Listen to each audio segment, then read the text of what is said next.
Alright, so this is a personal, fun one for me personally. I'm going to talk about Dr. Horrible's sing-along blog. This is from 2008.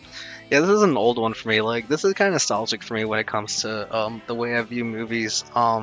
This one kind of impacted me, I think, when I was younger because of just how sort of creative it was and how practical it was with the obvious budget these filmmakers had or showrunners. I don't know. So honestly, when I talk about this right now, like it's very nostalgic, and I didn't know much about the production, so I might learn a lot talking about this film. So yeah, it is.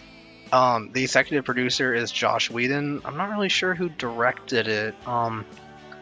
Let's see. Oh, okay. So it's a 2008 musical comedy drama miniseries in 3 acts, produced exclusively for internet distribution. Filmed and set in Los Angeles, the show tells the story of Doctor Horrible, and an aspiring supervillain. Oh, Doctor Who Horrible, who is the aspiring Have you supervillain. lost Arizona Captain access? Hammer, his At superheroic Healthcare nemesis, and Gov, Penny, you can a find charity low worker cost and their quality shared health plan. love Do interest. plans cover doctor visits? What All about right, gonna emergency turn care? down these And prescriptions? Spotify Covered ads. Where was I? So the for series health was written and insurance directed by Josh coverage for Whedon, his small brothers businesses. Zach Healthcare and Gov Jed, provides who was the coverage musical for medical composer, I costs guess, starting the first of and each writer month. actress Plus, you can Marissa support local businesses. Tancherone. I don't know. The team wrote the musical during the Writers Guild of America strike in 2007 and 8. The idea was to create something small and inexpensive, yet professionally done in a way that would circumvent the issues that were being protested during the time of the strike. Delicious. So reception has been overwhelmingly positive. Yes, on Rotten Tomatoes, I don't really see a critic score, but 91% of audience members gave a good review, only 50 plus ratings. So yeah, I don't think this is a really popular piece of art that a lot of people might know about. But talk about the awards.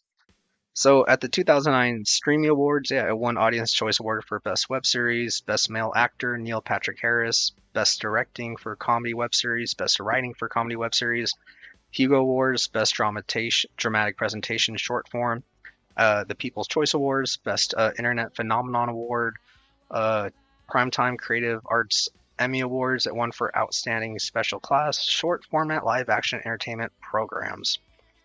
Um, oh, there was going to be a sequel. Oh, I didn't know that. It was unproduced. Oh, there's some controversy. All right. For fans of internet personality Dr. Steele, who had been performing under the name since 1999, noted similarities between Dr. Steele and Dr. Horrible, attracting the attention of national media. Dr. Horrible co-writer Marissa Tancaron responded, "All we have to say on the subject is we've never heard of Dr. Steele before. There's room for everyone in this party." All right, side tangent there. Anyway, so yeah, this is a kind of a three-parter. It's 42 minutes long. I believe each of the three parts of it is 15 minutes. Yeah, each act is like 14 minutes long. So it's kind of unique in that way. It's like three parts. Even though most movies do have like this three arc structure in terms of plot, but yeah, this kind of takes it to a more literal level in the format that it gives. So yeah, I don't want to spoil it, but yeah, basically Neil Patrick Harris plays the protagonist, who's a villain, which is kind of refreshing and interesting, like the way we would see villains, like modern culture does. And his nemesis, the antagonist, is the kind of the superhero of this fictional universe, Captain Hammer, played by Nathan Fillion, and the protagonist and antagonist uh, have a shared love interest. Yeah, this charity worker. Yeah, so it's really cool because this sort of film. I'm just gonna call it a film. If you know, because it humanizes. It shows like kind of the good and bad sides of the good side portrayed by like Captain Hammer and the bad side that's played by our protagonist.